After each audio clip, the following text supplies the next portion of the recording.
Le forze dell'ordine armate di pistole e impulsi elettrici servono ad immobilizzare in sicurezza i malviventi. Mentre Lampedusa dice addio con una fiaccolata al piccolo Domenico, il bambino di 4 anni morto forse per un'infezione, l'assessore regionale alla sanità Razza ha istituito una commissione di indagine. Il 50% della popolazione potrebbe essere positiva al Covid, l'allarme del commissario dell'ASP Zappia. Ad Agrigento, convegno sulle malattie endocrine, diabete, obesità, tiroide. Inizia l'estate ioppolese sotto un cielo di aquiloni. Ad Agrigento, presentato il libro Il caso Bontempelli del magistrato Paolo Aquilanti.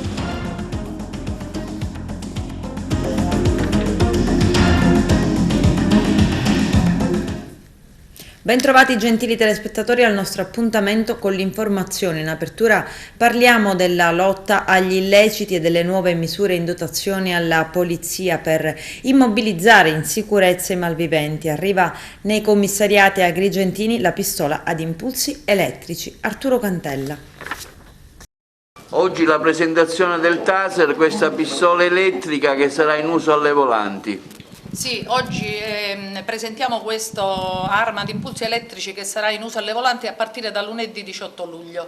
È chiaramente un strumento di coazione fisica molto meno coattivo dell'arma, permette chiaramente all'operatore in particolari situazioni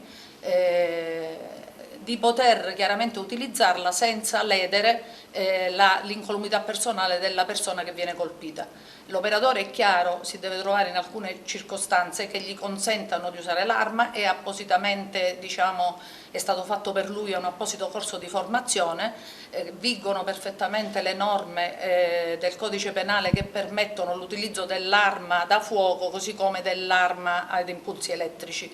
È chiaro che non è liberamente tenuto l'operatore ad estrarle, ma si devono verificare delle circostanze molto gravi in cui lo strumento si rende addirittura più efficace rispetto all'arma in quanto neutralizza l'attività della persona che tenta chiaramente di ferire un poliziotto, che ha un coltello in mano, che è instabile anche nel suo movimento e che quindi tenta di ferire l'operatore in maniera grave. Quali saranno le parti che utilizzeranno questo attrezzatura? Sono le volanti della questura di Agrigento al momento dal 18 luglio in poi, le volanti della questura. Successivamente sarà poi esteso chiaramente ai commissariati, però al momento parte soltanto il capoluogo di provincia. Quindi le volanti del capoluogo di provincia.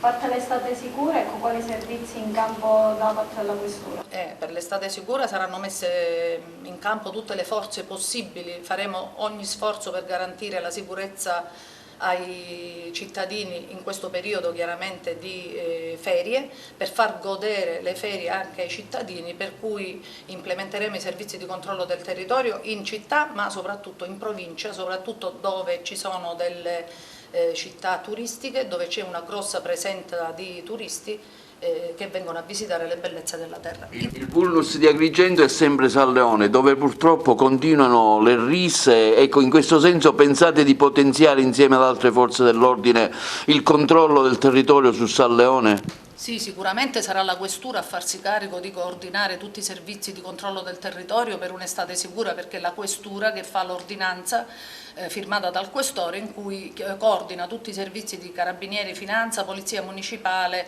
e anche esercito.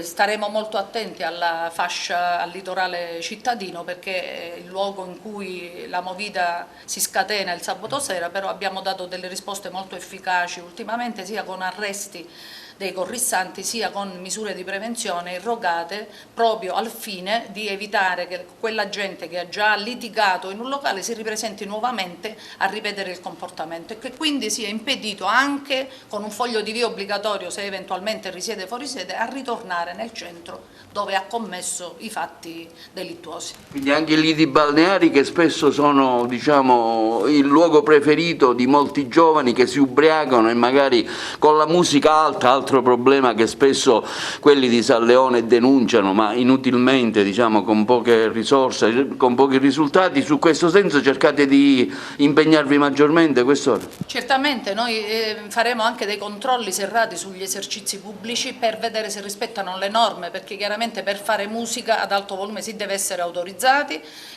qualora non sia autorizzato chiaramente ci sono delle contravvenzioni o anche delle denunce in sede penale. Nei trattenimenti danzanti anche lì faremo dei controlli, perché se non è autorizzato la discoteca, chiaramente il titolare dell'esercizio pubblico non può inventarsi la musica e poi successivamente il ballo, perché deve rispettare determinate condizioni. I genitori di controllare l'attività dei propri figli, di seguire i propri ragazzi e evitare che possano chiaramente consumare alcol senza la custodia del genitore, perché noi facciamo i controlli negli esercizi pubblici che vietano chiaramente la vendita di alcolici ai minori, però sono poi i genitori che se ne devono anche fare carico di seguire un pochino l'attività dei figli. Occhi puntati anche sull'ICAT e Canicattì. Sicuramente su tutte le sedi dei commissariati distaccati, dove peraltro abbiamo già fatto controlli per i quali siamo stati anche criticati, ma noi andiamo avanti senza preoccuparci, perché noi dobbiamo garantire la sicurezza dei cittadini, la sicurezza dei giovani che invece rispettano le norme e chiaramente l'incolumità pubblica. Un ragazzo di 17 anni è morto in un incidente stradale avvenuto a Corleone. Secondo le prime indagini, pur non avendo la patente, lui era alla guida di una Panda 4x4, precipitata in una scarpata. L'automobile si è ribaltata uccidendolo. Sul posto sono intervenuti i vigili del fuoco che hanno estratto il giovane dalle lamiere e i sanitari che ne hanno constatato la morte. Le indagini sono condotte dai carabinieri della compagnia di Corleone. La Corte di Cassazione ha rigettato un nuovo ricorso avanzato dalla difesa di Daniele Lodato, già condannato in via definitiva a 30 anni per l'omicidio di Marco Vinci, confermando l'intera pena da scontare, nessuna riduzione. L'avvocato Walter De Agostino aveva chiesto di rivedere la condanna in base a nuovi elementi a sostegno della tesi della furia omicida del 39enne fosse basata sostanzialmente sul suo stato di alterazione e sulla dipendenza da droghe. Sono passati 5 anni da quella nefasta nottata tra il 16 e il 17 giugno 2017, quando un ragazzo di appena 22 anni, Marco Vinci, fu ucciso a coltellate all'esterno di un locale. Il ragazzo rimane a terra in una pozza di sangue in piazza San Domenico davanti agli occhi dei suoi amici e della donna che proprio pochi minuti prima aveva cercato di difendere. Il gruppo del Tribunale di Agrigento, Francesco Provenzano, ha condannato a 4 anni e 4 mesi di reclusione l'ex consigliere comunale di Licata, 49 anni, per aver sparato 4 colpi di pistola all'indirizzo dell'ex socio, l'imprenditore Giuseppe Caico. Il reato è stato riqualificato da tentato omicidio a lesioni personali aggravate. L'accusa aveva chiesto la condanna a 8 anni di carcere. Dei 4 colpi esplosi con una pistola calibro 22 detenuta illegalmente, soltanto uno è andato a segno colpendo ad un braccio la vittima. Alla base dell'agguato ci sarebbero motivi economici, in particolare la suddivisione delle quote societarie dell'azienda funebre che fino a poco tempo fa gestivano insieme. All'alba di oggi eseguite 12 misure cautelari nel mandamento di Portanuova a Palermo. Si tratta della prosecuzione dell'operazione Vento dello scorso 6 luglio. Le 2 retate hanno inteso soprattutto scongiurare altri sparcimenti di sangue dopo l'omicidio di Emanuele Burgio, avvenuto a Palermo alla Vucceria il 31 maggio 2021, e l'uccisione di Giuseppe Incontrera alla Zisa lo scorso 30 giugno. Dei 12 indagati, 4 sono in carcere e 8 ai domiciliari. Egli si contestano a vario titolo i reati di associazione mafiosa per traffico e spaccio di stupefacenti, violenza privata e lesioni personali aggravate dal metodo e dalla finalità mafiose. C'è il servizio.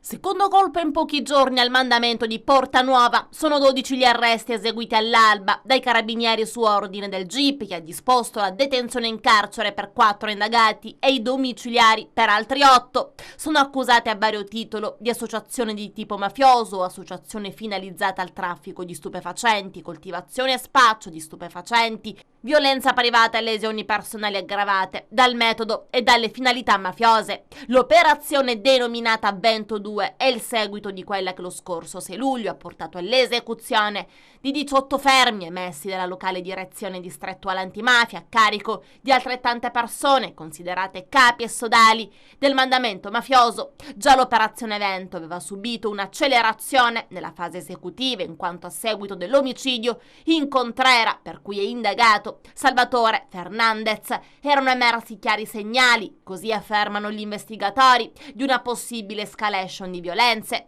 Tornando alle indagini dell'operazione Vento 2, il nucleo investigativo dei Carabinieri ha raccolto ulteriori e chiari segnali di recrudescenza violenta connessa con alcune tensioni in atto all'interno del mandamento. Ciò ha consentito al GIP di emettere le misure cautelari odierne che, si legge nella nota del comando provinciale, hanno evitato tra l'altro la scarcerazione dell'indagato Filippo Burgio, detenuto per altra causa e per il delitto di associazione mafiosa, che avrebbe dovuto riacquisire la libertà proprio oggi e che, come emerso dalle indagini, aveva manifestato intenti di punizione per i soggetti da lui ritenuti responsabili dell'omicidio del figlio Emanuele alla Vucceria. Quest'ultima attività investigativa è servita ad integrare quanto emerso nella prima fase dell'operazione e ha permesso di ipotizzare a carico degli indagati gravi indizi in ordine ai delitti di partecipazione all'associazione mafiosa operante nel mandamento di Palermo Portanuova, associazione finalizzata al traffico di stupefacenti gestita in tutta la sua filiera dai vertici della struttura criminale per alimentare le casse mafiose. L'associazione avrebbe assunto la gestione diretta di 6 piazze di spaccio tra Capo, Vucceria, Ballaro e Zisa, via dei Cipressi, piazza Ingastone e via Regina Bianca, capeggiate da elementi gravemente indiziati di appartenere a Cosa Nostra, coltivazione e spaccio di stupefacenti, violenza, per l'appunto privata e lesioni personali, aggravate dal metodo mafioso. La Guardia di Finanza del Comando Provinciale di Palermo ha sequestrato circa 10 kg di hashish nascosti in un'automobile sottoposta a controllo vicino allo svincolo autostradale di Buonfornello. Le 2 persone a bordo si sono mostrate subito alquanto agitate e insofferenti. È scattata una perquisizione. Grazie al fiuto di un cane antidroga sono stati trovati 20 involucri di plastica trasparente divisi in 5 panetti in un vano ricavato all'interno della portiera posteriore sinistra dell'auto. Il valore di mercato ammonta ad oltre 14.000 euro. 2 corrieri, entrambi italiani, sono stati arrestati in flagranza di reato e condotti nel carcere Pietro Cutelli a Trapani. Uno dei 2 corrieri, inoltre, è risultato percettore del reddito di cittadinanza. Il beneficio gli sarà subito sospeso.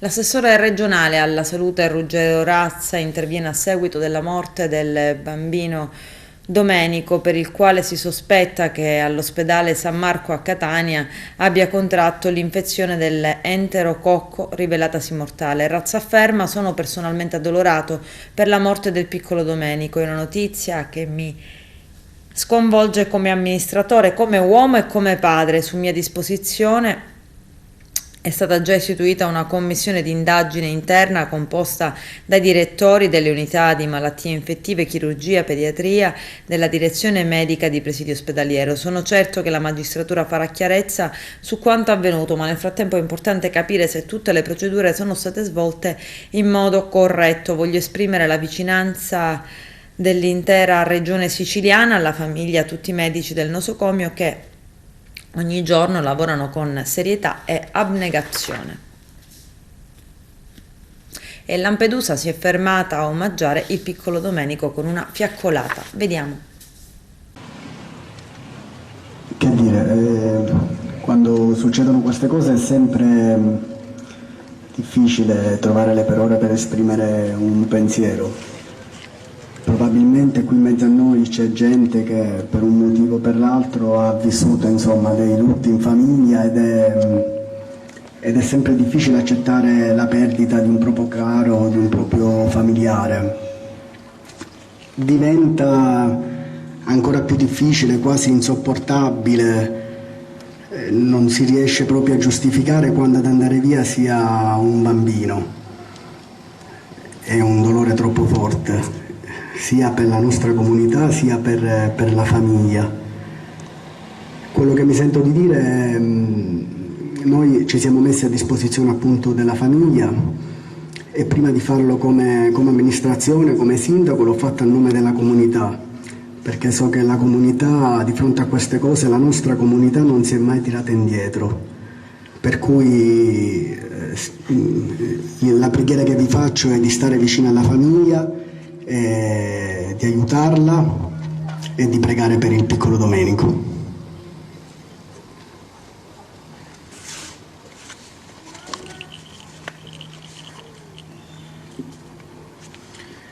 In tali circostanze credo che non siano opportuni grandi e lunghi discorsi, ma ciascuno può dimostrare la vicinanza ai familiari di Domenico avendo preso parte alla fiaccolata che insieme all'amministrazione comunale abbiamo organizzato. Tutta la comunità di Lampedusa è triste per la perdita di questo bambino che in alcuni periodi dell'anno abbiamo conosciuto e apprezzato. Vogliamo, con le candele che teniamo tra le mani, chiedere al Signore Gesù di entrare nelle vite dei familiari con la sua luce, perché crediamo, insieme a Don Carmelo, che solo aggrappandosi alla fede diversamente potranno affrontare questo lutto inaspettato. Solo in Gesù possiamo trovare consolazione. Lui che è il medico, che è il terapeuta delle nostre anime per eccellenza. Anche se il nostro cuore potrebbe essere turbato, noi sappiamo che non siamo fatti per questa vita, ma per la vita eterna. Domenico ha incontrato il Signore molto presto. Siamo certi che dal cielo guiderà la sua intera famiglia e la nostra comunità di Lampedusa. Domenico, non ti diciamo addio, ma arrivederci, perché un giorno nella casa del Padre ci rivedremo. Amen.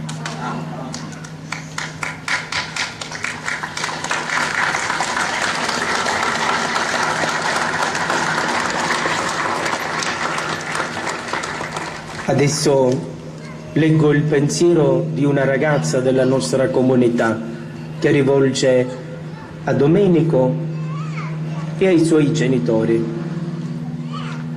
Piccolo Domenico, sono Roberta.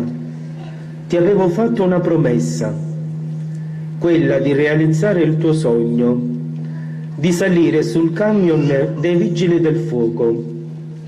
Purtroppo non doveva trovarsi qui, ma sotto l'aereo per festeggiare il tuo ritorno.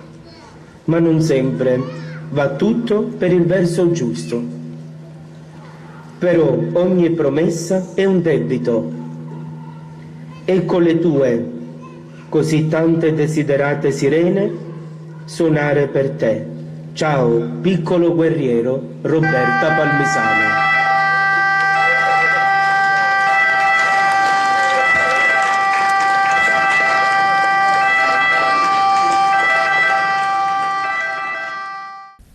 Covid, preoccupano i tamponi non comunicati, il 50% della popolazione potrebbe essere positiva. A dirlo è il commissario dell'ASP di Agrigento, Mario Zappia, che invita i cittadini alla prudenza e alla responsabilità, soprattutto ad avviare le dovute procedure di quarantena. Vediamo. Siamo al 15 luglio ed è il momento secondo me più alto della trasmissibilità del virus in questa nuova ondata estiva, perché le previsioni degli epidemiologi davano al 20 luglio, alla fine di questo mese, il plateau che pare da qualche giorno si stia affermando e poi vediamo, speriamo di ritornare ai livelli precedenti. Però in questo momento se io devo fare un'osservazione, dico che il virus sta vincendo alla grande, perché ha preso piede fra tutti noi e tanti di noi abbiamo fatto questa esperienza della quarta dose non inoculata ma guadagnata sul campo. Per fortuna, come vi dicevo, i vaccini ci hanno protetti dalla malattia e quindi nonostante i numeri enormi, adesso se voi guardate la penultima settimana viaggiavamo ad Agrigento 700-600 casi, questa settimana che si conclude domani col sabato abbiamo raggiunto anche picchi, cioè ci siamo avvicinati dai 1000 ai 1300 casi giornalieri, che sono numeri enormi, a fronte dei quali per fortuna grazie ai vaccini abbiamo l'ospedalizzazione che fra un po' guarderemo anch'esse cresciute, ma la proporzione non esiste perché abbiamo numeri enormi di casi positivi giornalieri, quindi il virus sta vincendo. L'andamento delle ultime settimane lo vedete un po', vi dà questa fase di plateau che sembrerebbe affermarsi, ma lo vedremo settimana prossima. Il numero di tamponi ci dice che siamo sempre oltre il 50% nella positività e sono, ricordate, i dati ufficiali di noi istituzione che facciamo questo. Quanti tamponi vengono fatti in farmacie non comunicati o acquistati dalle persone non comunicate? Quanti positivi girano fra noi senza che lo sappiamo? Ovviamente non lo sa nessuno. Io vi dico però che 1 su 2 di quelli che noi facciamo sono positivi, quindi a me fa pensare che più di metà della popolazione che abbiamo in questo momento è una popolazione positiva, o che lo è stata da qualche giorno. A fronte di questo, vi dicevo, non abbiamo per fortuna numeri enormi di ricoveri, però sono aumentati perché noi abbiamo la medicina Covid di Ribera che in questo momento ha raggiunto e sta riempendo la seconda ala, quindi siamo intorno ai 30 presenti, 28, ma sono in incremento rispetto alla settimana scorsa, e ovviamente questo virus che va circolando va a colpire anche persone fragili o persone con pluripatologie, per cui abbiamo più 4, sono più che raddoppiati i casi in terapia intensiva, quindi anche la terapia intensiva si sta riempendo a Ribera, questo diventa veramente un problema per noi. Avete sentito che il governo, l'EMA, l'ente regolatorio europeo, e l'AIFA, che è l'ente regolatorio italiano, ha dato il via libera alla 4ª dose per gli over 60, c'era già da prima per i sanitari e i fragili, e si sta adesso registrando un incremento nei nostri punti vaccinali. Ovviamente abbiamo numeri che sono raddoppiati rispetto alla settimana scorsa, ma stiamo parlando di 1000 somministrazioni totali a settimana, quando prima ovviamente noi ne facevamo 5.000 in un giorno e c'erano altre che ne facevano 3.000, 2.000, quindi 1.000 in una settimana. Siamo ancora a numeri gestibili, ma sono il doppio della settimana scorsa, quindi prendiamo anche questo dato che è in controtendenza. Questo fatto del virus che sta sbaragliando ovviamente ci comporta una serie di complicazioni a livello lavorativo, a livello di vita sociale. Abbiamo aerei che, come vi dicevo, che vengono annullati per mancanza di personale. Abbiamo nel nostro settore reparti come la pediatria di Licato o altre specialità di Agrigento e di Sciacca che hanno dovuto soffrire particolarmente per la positività di 1 o 2 medici. Sapete bene che i medici già sono pochi di per sé, quando ti capita quella settimana, 15 giorni, con 1 o 2 medici che sono positivi, ovviamente c'è il grido allarme, non c'è più nessuno, stanno chiudendo il reparto, non si sta chiudendo nessun reparto. Purtroppo questi è il frutto di fattori contingenti per i quali non possiamo fare nulla. Veramente potremmo fare tante cose, però almeno quello della mascherina, di stare attenti al distanziamento, a non parlarci, non alitarci addosso, non sarebbe male. Però questo già lo sapete, non ve lo ripeto. Volevo darvi un paio di notizie secondo me importanti. C'è stato un qualcosa che sta passando un po' sotto silenzio, ma è importante. Abbiamo rimodernato tutti gli impianti tecnologici degli ospedali e in questo momento alcuni sono in corso, ma ne abbiamo rimodernati già 2. L'ospedale Canicattì e Sciacca hanno già l'ammodernamento completo degli impianti termici degli ospedali. Questo ti consente prima di tutto il risparmio energetico, che visto l'andamento del clima, tutta la questione del green che in questo momento stiamo affrontando, non è male, ma ti consente anche di avere impianti che ti raffreddano, ti congelano, ti riscaldano, ti trattano l'aria in maniera più efficiente, quindi il benessere anche di chi lavora e di chi soggiorna per motivi di salute all'interno dei nostri ospedali migliora. Quindi questa è una cosa importante che è stata fatta a Ligeti e Sciacca. Prossima uscita avremo quello di Agrigento, penso entro fine agosto, per quanto ne so io, però stiamo parlando del mese prossimo. Finalmente sono partiti i lavori di recupero e pulizia del boschetto delle dune a San Leone, lo dice l'Associazione Maria Amico di Agrigento. Tutto ciò si è reso possibile solo dopo la firma della convenzione tra Demanio Marittimo, il Dipartimento dello Sviluppo Rurale e Territoriale ex Forestale e il Comune di Agrigento. Nel giro di alcune settimane il boschetto, abbandonato a se stesso da diversi lustri, finalmente potrà ritrovare l'antico splendore. Una squadra di operai sta già potando i tronchi degli alberi rimasti vivi, sta eliminando gli alberi morti e sta raccogliendo i quintali di rifiuti depositati lì dagli incivili. Questa è un'opera di riqualificazione ambientale che la città aspettava da tempo.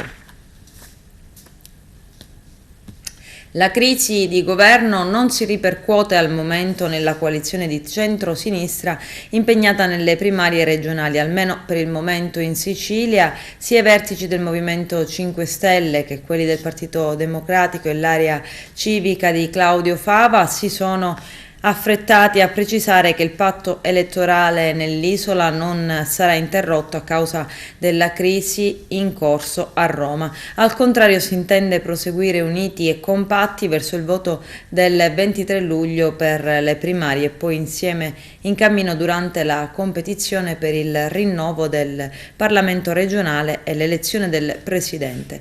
E a proposito della crisi di governo, sentiamo la posizione del deputato della Lega Alessandro Pagano.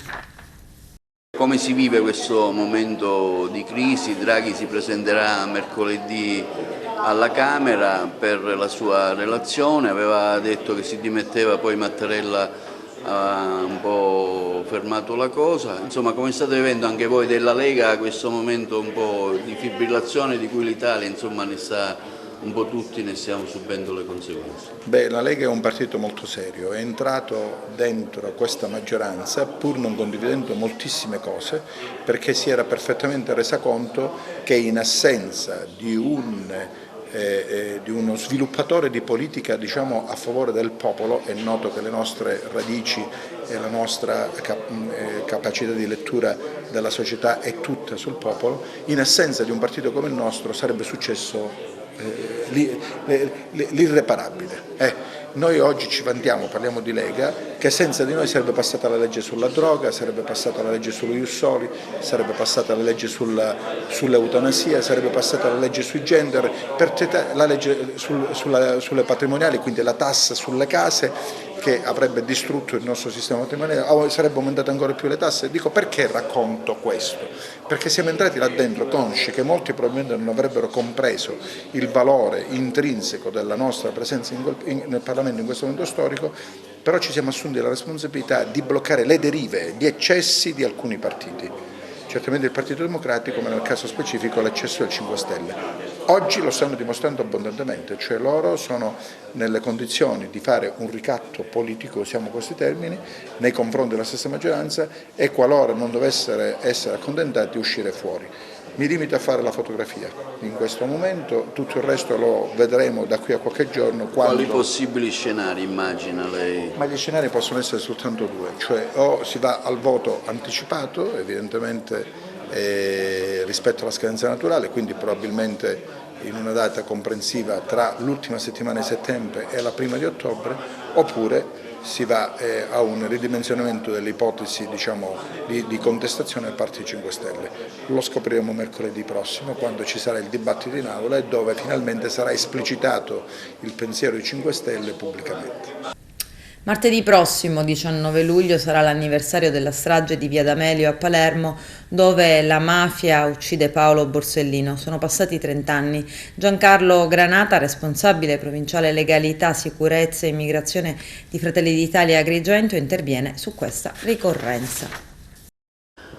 Onorevole Giancarlo Granata, responsabile per il settore legalità del partito della Meloni, Fratelli d'Italia. Ecco, un ricordo della strage di Via D'Amelio è doveroso da parte sua per sottolineare l'importanza dell'evento e della data. Quanto vale oggi ricordare è importante.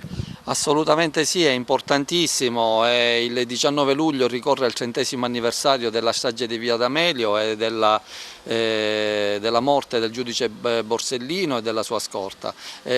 Come Fratelli d'Italia è da 30 anni che onoriamo questa data per non dimenticare, per affermare sempre il messaggio della legalità prima di tutto e dei valori improntati all'antimafia. Il giudice Borsellino, al pari di tanti altri, qui in provincia di Agrigento abbiamo avuto il giudice Saetta, il giudice Livatino, il giudice Falcone e tanti altri magistrati, uomini della scorta hanno dato la loro vita per affermare e affrancare la Sicilia da questa zavorra, e noi ci teniamo tantissimo a questo messaggio così importante, e per questo in occasione del 100° anniversario avremo il piacere e l'onore di avere con noi il nostro leader Giorgia Meloni, che affronterà assieme ad altri illustri ospiti, il senatore Francesco Lollobrigida e tanti altri, il tema appunto di affermazione di questo principio e di questo valore. Infatti noi riteniamo che bisogna comunque sempre non abbassare la guardia, tenere la testa alta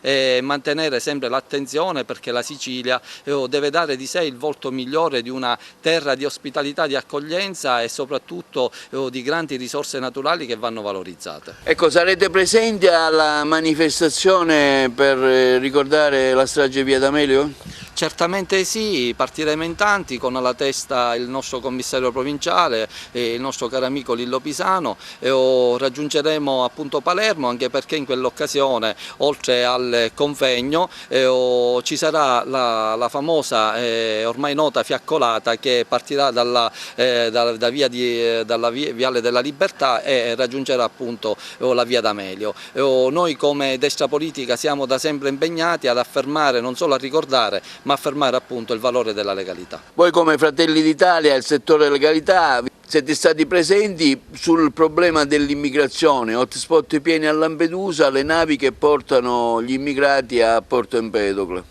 Sì, questo è un altro tema caldo, con il nostro commissario provinciale in testa, l'amico Lillo Pisano, è da sempre che come partito affrontiamo questa battaglia per la difesa dei nostri confini. Noi siamo per una giusta accoglienza nei riguardi dei rifugiati politici, dei profughi di guerra, vedi il caso di chi scappa dalla guerra in Ucraina, però al tempo stesso occorre assolutamente regolarizzare quelli che sono i flussi degli immigrati clandestini e irregolari. Noi chiediamo fortemente il blocco navale, perché spesse volte questa immigrazione così non controllata è causa in larga misura di segni di gesti di violenza, di rissa, come è avvenuto qui ad Agrigento e in altre realtà della provincia. Quindi siamo assolutamente per un'accoglienza di chi scappa dalla guerra, ma al tempo stesso di una assoluta e netta blocco di questi flussi irregolari. Mentre il governo regionale continua a chiedere a Roma di risolvere i suoi problemi dai rifiuti ai cinghiali, passando dalle infrastrutture incomplete, le aziende edili che hanno avuto la sfortuna di aggiudicarsi commesse pubbliche attendono da 7 mesi il pagamento delle fatture, una vergogna che si ripete ciclicamente ogni anno e che si consuma nel silenzio colpevole della politica o di quel che ne rimane. Il problema non è romano, ma è tutto siciliano, ma anche questo, come molti altri, non si riesce per incapacità manifesta a risolvere, perseverando in una mancanza di rispetto continua della dignità delle aziende. A denunciarlo con una durissima nota il presidente dell'Ancia Agrigento, Carmelo Salamone. Adesso c'è la pubblicità, a tra poco vi aspetto. Il magistrato del Consiglio di Stato Paolo Aquilanti ha presentato all'Accademia Belle Arti Michelangelo di Agrigento il volume Il caso Bontempelli, con la partecipazione dell'autore, Di Paolo Giansiracusa, Alessandro Pagano, Beniamino Biondi, coordinati da Elisa Cusumano. A fare gli onori di casa il preside Alfredo Prado. Arturo Cantella. Presentato nella suggestiva corte dell'Accademia delle Belle Arti Michelangelo di Agrigento il libro di Paolo Aquilanti, edito da Sellerio, sul caso Bontempelli. Alla presentazione presenti il professor Beniamino Biondi, Paolo Giansiracusa e Alessandro Pagano. Il libro, edito da Sellerio sul caso Bontempelli, Parla dello scrittore nel contesto delle ipocrisie e dei cambi di passo della cultura italiana subito dopo il fascismo. L'evento è stato moderato da Elisa Cusumano, presente anche il professor Alfredo Prado, patron dell'Accademia Belle Arti Michelangelo. Beh, intanto l'Accademia è sempre prodiga di iniziative e meno male che esiste, perché i nostri territori hanno bisogno di un centro pulsore di buona cultura e capace di sapere anche interpretare i fenomeni. Questo caso è interessante perché intanto per chi che lo presenta Paolo Aquilanti, che è consigliere di Stato e segretario generale a Palazzo Chigi più volte, profondo conoscitore della realtà del Senato, perché viene lì, nasce come consigliere al Senato. E poi il dato che un po' rende assolutamente felici di parlare di questo argomento è perché narra di un caso esplicito, cioè di un senatore della Repubblica eletto, ma un anno e mezzo dopo la sua elezione sostanzialmente è estraniato dal ruolo istituzionale, perché ci fu un ricorso promosso dagli stessi soggetti del suo partito, lo accusarono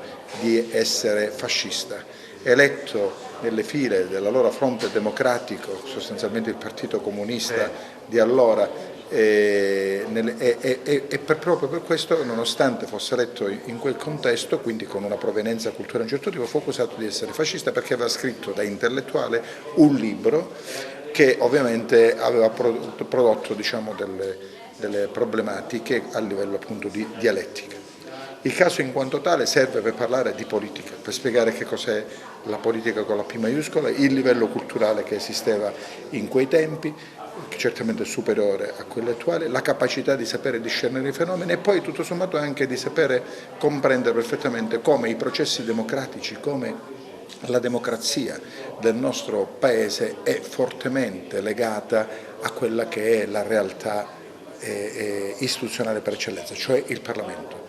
Parlamento che magari certe volte può anche sbagliare, come nel caso specifico io ritengo sbagliò, perché ci fu un'interpretazione certamente troppo rigorosa e assolutamente non consona ai tempi. Però il dato di fatto è che è il luogo dove si sviluppa la democrazia, dove tesi e controtesi si confrontano e poi ovviamente viene fuori il risultato. In quel caso Bontempelli non fu estraniato dal Parlamento, fu espulso, usiamo un termine calcistico oggi. I fatti a distanza di anni dimostrano che aveva ragione, rimane il dato di fatto che l'agorà dove maggior si parla e dove si deve parlare di politica rimane sempre il Parlamento. Lunga vita ai Parlamenti, quando esistono vuol dire che c'è democrazia. Il realismo magico in realtà è la formula che ha inventato proprio Bontempelli, che poi ha avuto una grandissima fortuna nella letteratura non solo italiana ma nella letteratura mondiale. Pensiamo a Gabriel García Márquez e Cent'anni di solitudine, poi ancora Isabel Allende, fino al grande Borges, che personalmente riconobbe in Bontempelli il capostipite di questa corrente letteraria, di questo stile di scrittura, che peraltro è comune anche alla sua compagna Paola Masina, la compagna di Bontempelli, che fu legata a lui per gran parte della loro vita e che era a sua volta una scrittrice di straordinario talento. Scrisse pochi libri, ma tra questi un capolavoro poco conosciuto ma sicuramente importante, intitolato Nascita e morte della Massaia, che è proprio forse un manifesto del realismo magico, questa combinazione di elementi della cruda realtà, tanto che quando uscì, che si era ancora nella parte finale dell'esperienza fascista, fu giudicato cinico e disfattista e le fu imposto dalla censura di modificare alcuni nomi, di non chiamare maresciallo il maresciallo, cioè di fare... E quindi però questa combinazione di immaginazione e di realismo, questo impasto è così originale che, benché probabilmente, anzi certamente, né Bontempelli né Lamasino siano tra gli autori più celebrati in Italia né più conosciuti, la loro semina ha prodotto frutti importanti addirittura a livello mondiale, in particolare nella letteratura sudamericana. Bontempelli era anche, frequentava il salotto romano, sì. C'è anche una sorta di duello che è successo. Sì, con Ungaretti successe, addirittura a me sono state mandate da un amico le fotografie, un caso rarissimo, di questo duello alla spada che si svolse nel giardino della casa romana di Pirandello sulla via Nomentana, dopo un alterco al Caffè Aragno, che allora era il ritrovo dell'intellettualità romana a via del Corso, vicino alla Camera dei Deputati. Adesso è diventato un Apple Store dopo una lunga chiusura, dove vennero alle mani Ungaretti e Bontempelli per una diatriba letteraria su uno scambio di accuse e di critiche reciproche sul giornale Il Tevere. Si presero a male parole e anche a ceffoni al Caffè Aragno e qualcuno uno dei due sfidò l'altro a duello e fecero il duello, cioè si incontrarono come si conviene all'alba nel giardino di casa Pirandello. Padrino di Bontempelli del duello era il figlio di D'Annunzio, Gabriellino D'Annunzio, e diciamo, non so se si dice esattamente così, ma comunque arbitro della disputa era il più grande maestro di scherma Gesilao Greco, che era pure lui siciliano, quindi tutto poi torna. E la cosa ovviamente si risolse in modo quasi scherzoso, perché Bontempelli procurò una leggerissima ferita di 3 centimetri a un braccio di Ungaretti e poi fecero pace. Però per dire qual era un po' il clima di allora, no? Ecco. Che tipo di messaggio lancia questo libro a chi lo legge, in particolare verso i giovani? Guardi, io avevo proposto all'editore, che come sapete anche è un editore molto importante siciliano, Sellerio, di intitolare il libro Oggi, per 3 motivi: perché Oggi è il titolo dell'antologia per le scuole medie che curò Bontempelli e che gli procurò questa accusa da cui nacque poi la sua espulsione dal Senato. Oggi si riferisce al racconto che sviluppo in questo libro, cioè di una sola giornata, dalla mattina alla sera, il 2 febbraio 1950, raccontato al tempo presente, e oggi l'avrei scelto anche perché ci sono riferimenti all'attualità, all'oggi. Poi l'editore ha preferito un titolo più evocativo del personaggio, perché oggi ovviamente, per chi non sa tutto questo, è un titolo che non dice molto, però ecco, questo per dire che io ho sicuramente dato un'impronta a questo racconto, pur rimanendo fedele agli avvenimenti dell'epoca, ai documenti, alcuni dei quali sono, ci tengo a dirlo, documenti inediti, perché quando io ho lavorato a questo libro nel 2020 erano trascorsi giusto 70 anni dai fatti, e quindi dopo 70 anni, come è noto, gli atti segreti diventano pubblici, e siccome la gran parte dei lavori sul caso Bontempelli al Senato erano stati svolti dalla Giunta per le elezioni in seduta segreta, ho potuto conoscere sostanzialmente io per primo, perché nessun altro se n'era occupato, anche documenti che non erano stati mai resi noti a nessuno perché erano stati segreti. Ma si ricava da questa vicenda molto sull'attualità, il fatto che nella politica contano molto le posizioni di schieramento, ma contano anche, forse a volte di più, le relazioni personali, quelle positive di amicizia e quelle negative di avversione o di semplice antipatia, soprattutto quando si vota col voto segreto, dove ciascuno può dare sfogo liberamente a tutte le proprie motivazioni. Conta la collocazione politica del proprio partito, ma conta anche il calcolo del partito sulla convenienza o lo svantaggio degli altri, o addirittura, come si vede anche oggi, contano le dinamiche anche conflittuali interne a ciascun partito.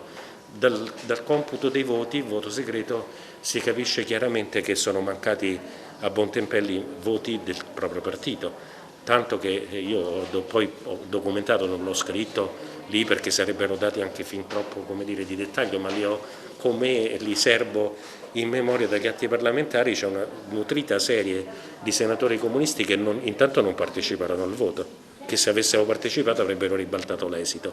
Tra quelli che hanno votato non si può escludere, anzi quasi è molto, molto probabile che alcuni abbiano votato contro di lui, se non altro perché la persona destinata a subentrargli al Senato, che era a sua volta comunista in ragione delle regole elettorali, diciamo che era molto più comunista di lui, perché era Felice Platone, un intellettuale molto vicino a Togliatti, il curatore della prima edizione dei Quaderni del carcere di Gramsci, edita nel 1948, 2 anni prima, e sicuramente uno che si poteva definire intellettuale organico, mentre nessuno come Bontempelli si sarebbe potuto definire un irregolare come intellettuale per la sua originalità di pensiero.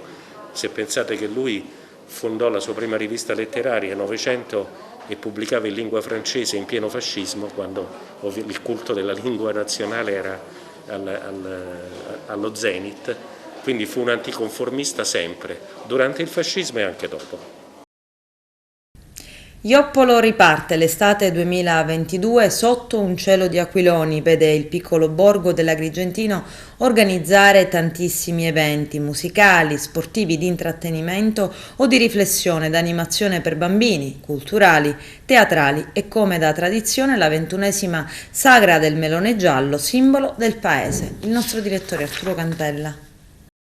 Al via l'estate a Ioppolo Giancazio con l'evento più importante della stagione, la Sagra del Melone Giallo, giunto alla sua 21esima edizione, che si terrà il prossimo mese di agosto, curata dallo chef Rosario Matina, che ci farà gustare le prelibatezze dei sapori del melone giallo, arte dei luoghi, storie di cibi e i cortili del gusto che tanto successo hanno avuto nell'ultima edizione pre-Covid.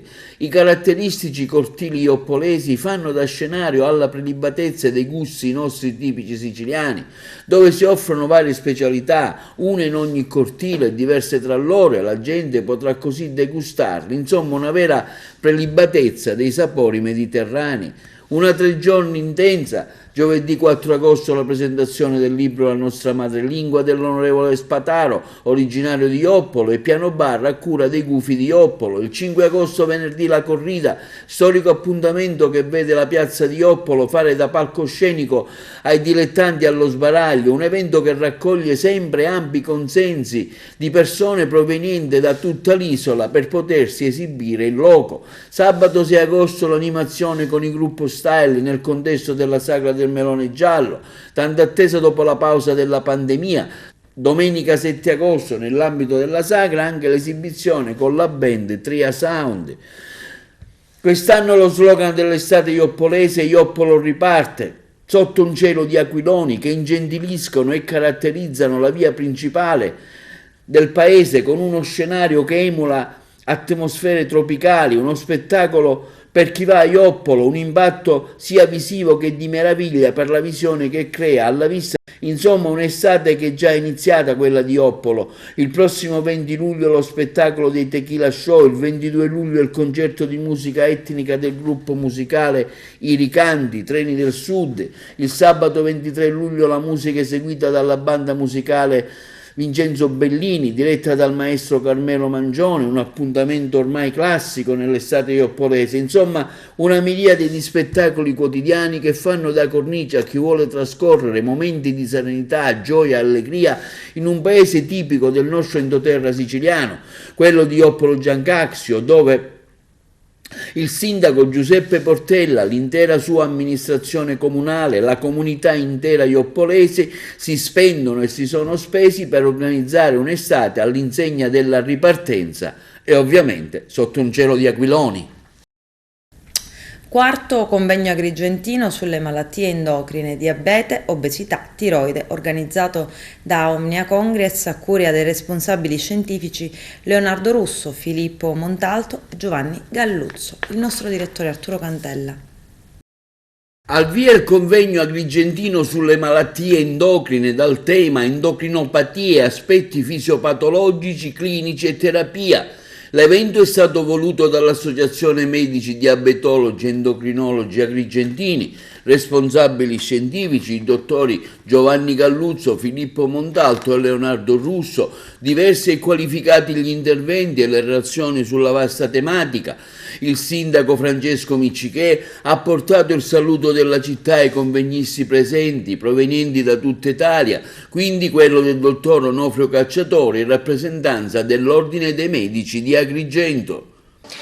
Siamo al quarto episodio del nostro evento sulle malattie endocrine ad Agrigento. Il quarto appuntamento dopo un periodo di stop legato alla pandemia, al Covid-19, che vede nuovamente l'endocrinologia essere presente nel nostro territorio e vede tutte le aree dell'endocrinologia attuale, quindi dall'andrologia alle malattie metaboliche, al diabete, alle malattie della tiroide e alla malattia calciofosforo, essere rappresentate e approfondire sicuramente tutti quei passaggi e tutte quelle informazioni utili sia per la comunità scientifica e anche chiaramente per chi ha necessità di essere supportato e trattato nel corso della propria patologia.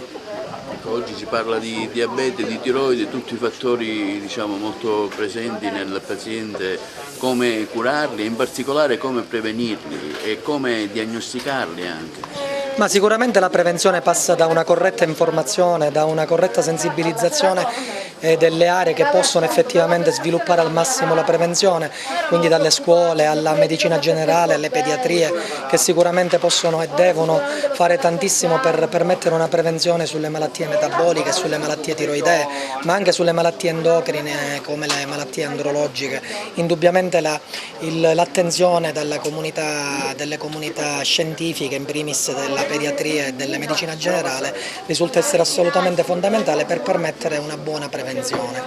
Queste malattie indubbiamente ormai sono assolutamente diffuse nel nostro territorio, basti pensare che della patologia diabetica è presente in circa il 10% della nostra popolazione e anche le malattie della tiroide oggi risultano essere assolutamente frequenti e con un tasso di incidenza particolarmente rilevante, per cui l'impegno dell'endocrinologia è un impegno che deve essere sempre attuale e ancora di più presente per poter garantire la salute dei nostri pazienti. C'è un'evoluzione nella cura di queste malattie, nei farmaci, insomma si può terminare questa dipendenza, mi riferisco anche in particolare all'insulina? Allora, sicuramente sì, la patologia diabetica oggi vede diversi farmaci che oggi noi abbiamo la possibilità di utilizzare per trattare i nostri pazienti, che permettono oltretutto non solo di essere trattati in maniera sicura riducendo il rischio di ipoglicemia, ma di essere trattati riducendo anche il rischio di progressione del danno cardiaco, del danno renale nei nostri assistiti, grazie a delle molecole nuove che oggi noi abbiamo a disposizione e di cui oggi noi stiamo discutendo e approfondendo tutti i passaggi e tutte le evidenze che noi abbiamo a disposizione. È obbligo oggi tassativo da parte degli specialisti e non solo di considerare l'utilizzo di questi farmaci per permettere una migliore qualità di vita nei nostri pazienti e un minor rischio di ipoglicemia e anche riducendo anche la necessità di trattare i nostri pazienti con terapia insulinica. Dall'altro lato la patologia diabetica giovanile, il diabete giovanile oggi ha la possibilità di essere gestito e trattato in maniera diversa, le tecnologie oggi ci permettono di seguire la patologia diabetica nel giovane in maniera sicuramente più attenta e più efficace, e anche l'utilizzo dei microinfusori, dei sistemi di somministrazione di insulina mediante microinfusori ci permettono di ottenere dei risultati migliori e più sicuri per i nostri pazienti. Qual è il polso della situazione? È un medico che opera nel territorio, qual è la situazione un po' in generale nella nostra provincia? Ma lo sforzo è stato tanto negli ultimi anni, è chiaro che c'è tanto anche da fare perché la necessità di gestire queste problematiche nel nostro territorio diventa ogni giorno sempre più pressante, i pazienti diventano sempre di più, per cui è chiaro che il nostro sforzo e la nostra attenzione deve essere ancora maggiore e anche l'attenzione da parte di chi gestisce la sanità nel nostro territorio deve far sì di poter ottenere risultati quanto più efficaci possibili e quanto migliori possibili. Oggi c'è questo congresso di endocrinologia, che leggendo ci sono le eccellenze siciliane e italiane e una ripresa della vita culturale, perché non artistica, anche storica, e quindi il post pandemia ha un'ottima ripresa. Ho avuto anche modo di conoscere degli specialisti, dei professori che si occupano di questo campo, ho rivisto tanti colleghi e il mio saluto è stato anche fondamentale perché abbiamo ripreso sempre la problematica dell'arte e della cultura, perché questo tipo di medicina per me veramente è bellezza, è arte e cultura. Oggi e domani sono due giornate notevolmente interessanti perché trattiamo vari aspetti dell'endocrinologia, dal diabete alle patologie della tiroide, alle patologie del metabolismo del calcio, del fosforo, alle patologie andrologiche.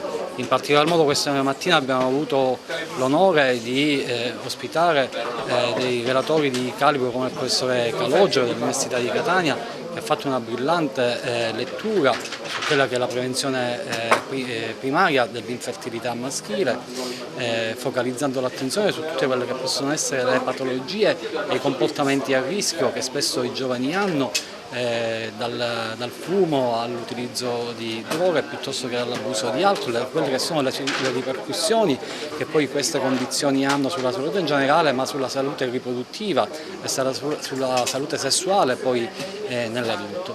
Quindi è un incontro che porta poi a concludere come sia necessaria una sensibilizzazione a livello istituzionale ma anche a livello educazionale, quindi a livello genitoriale e a livello anche degli studenti, sulle adeguate norme di comportamento per preservare quella che è la fertilità dell'individuo e della coppia del futuro. Ecco, la prevenzione quanto è importante oggi? La prevenzione è tanto importante, ahimè i numeri in termini di prevenzione negli ultimi anni nell'uomo sono calati. Pensate, noi avevamo una grande possibilità di screening fino al 2005, che era quello della visita di leva, che poi è stata abolita. Oggi, ahimè, soltanto intorno al 5% dei ragazzi sotto i 20 anni si sottopone a una visita di prevenzione andrologica. Questo fa sì che molte patologie che sono già presenti in età pediatrica e adolescenziale rimangono tali fino all'età adulta, quando poi divengono difficilmente curabili o addirittura incurabili, senza considerare poi i costi ulteriori che vi sono per il sistema sanitario nazionale. E quindi le nostre società scientifiche da diversi anni oramai cercano insieme di collaborare proprio per promuovere una collaborazione tra l'andrologo, l'endocrinologo, il pediatra, il medico di medicina generale, il ginecologo, proprio in quest'ottica di preservare e quindi di prevenzione.